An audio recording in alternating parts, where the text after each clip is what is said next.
Gildan Media presents Your Coach in a Box, affordable, life-changing audio programs.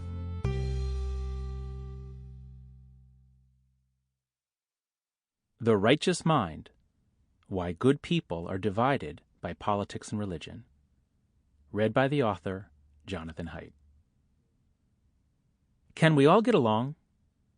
That appeal was made famous on May 1st, 1992, by Rodney King, a black man who had been beaten nearly to death by 4 Los Angeles police officers a year earlier. The entire nation had seen a videotape of the beating, so when a jury failed to convict the officers, their acquittal triggered widespread outrage and 6 days of rioting in Los Angeles. 53 people were killed, and more than 7,000 buildings were torched. Much of the mayhem was carried live. News cameras tracked the action from helicopters circling overhead. After a particularly horrific act of violence against a white truck driver, King was moved to make his appeal for peace. King's appeal is now so overused that it has become cultural kitsch, a catchphrase more often said for laughs than as a serious plea for mutual understanding.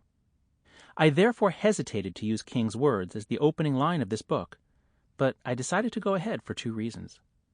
The first is because most Americans nowadays are asking King's question not about race relations, but about political relations and the collapse of cooperation across party lines. Many Americans feel as though the nightly news from Washington is being sent to us from helicopters circling over the city, delivering dispatches from the war zone. The second reason I decided to open this book with an overused phrase is because King followed it up with something lovely, something rarely quoted. As he stumbled through his television interview, fighting back tears and often repeating himself, he found these words. Please, we can get along here. We all can get along. I mean, we're all stuck here for a while. Let's try to work it out. This book is about why it's so hard for us to get along. We are indeed all stuck here for a while, so let's at least do what we can to understand why we're so easily divided into hostile groups, each one certain of its righteousness. People who devote their lives to studying something often come to believe that the object of their fascination is the key to understanding everything.